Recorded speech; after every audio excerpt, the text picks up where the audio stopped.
Hi and welcome to Rose Kitchen and Garden. So I'm on the terrace and look at this habanero plant, habanero chili plant. So this is a very spicy variety of chili, and also it's spicy, but it also has like this tartness to it.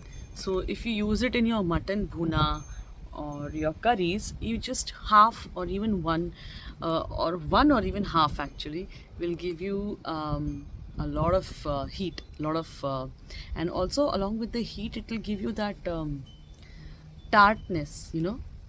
Like how they say, you cannot make like the Rajasthani lal mas with any other chili. It doesn't taste just like lal mas because the Mathania chili has that kick, color, and a certain zing to it. If you understand, it's the same with this habanero. It's spicy and also it's got a certain kind of zing to it. So yes, how to grow this? I have been rather experimental with while growing this. Let me just focus on the plant now. While growing this, as you can see, this pot is very big. Maybe you can find out from here. Yeah, you can see from here. Very big pot, huge diameter, good length. So I wouldn't advise that. I would advise you to start the seeds or put the seed in a smaller container, or like the punettes that you buy fruits in. Start your seeds with coco peat and little bit of soil in that, because in such big pot these small tiny chili seeds kind of get lost. So I'm pretty confident, thankfully, about growing these things. So I grew it in. I just came and I dumped the seeds in this pot. Now there's a very funny story about this. I was out grocery shopping and buying vegetables, and my vegetable vendor had a very big and beautiful habanero. So I picked up one from him. I asked him, of course, and I brought it home. Then I dried it. I actually brought like one which was shriveling, and I dried it in hot sun, and then I separated the seeds and then I planted. So I think all the seeds that I planted, all of them grew into seedlings, but I just kept two, I think, and then I reduced this to one. So one chili. Now, what conditions do habaneros grow in? They need equal, like they need soil which is moist. Like you cannot let it have like dry season and then just drench the soil. No, it needs uniform moisture.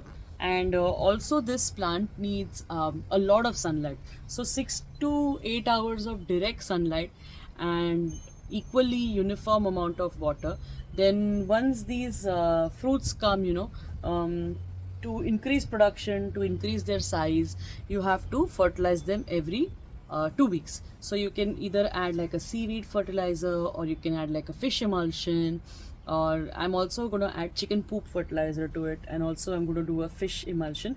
Now when you fertilize, don't go near the stalk. Create a like a around the circumference you fertilize, so the roots don't get burnt. Yeah.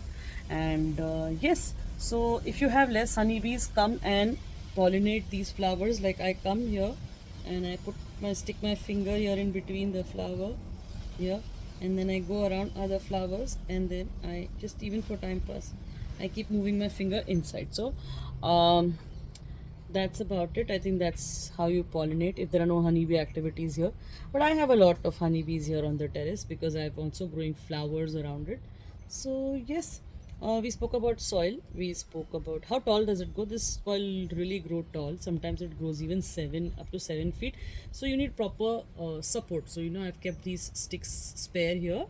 So now when you put this stick also, don't go very close after the plant is grown. Don't go it like extremely close to the stalk. Just keep it a bit away so that you don't damage the roots of this plant.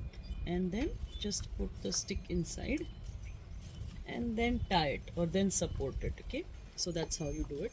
It started to rain now, so I will move down. But yes, that's how you grow your habaneros. And soil should be evenly moist. Do not have like, let them have like a dry spell or a dry period. Fertilize it with fish emulsion or chicken poop or seaweed, and plant it. Started small, the seedlings, and then repotted once you see like 4 to 6 leaves on the seedlings. And yes, it requires full sun, and that is all. Fertilize it, pollinate it if you don't have enough pollinators. So that's about it. Thank you so much for watching Ru's Kitchen and Garden. I hope you also grow your habanero chilies.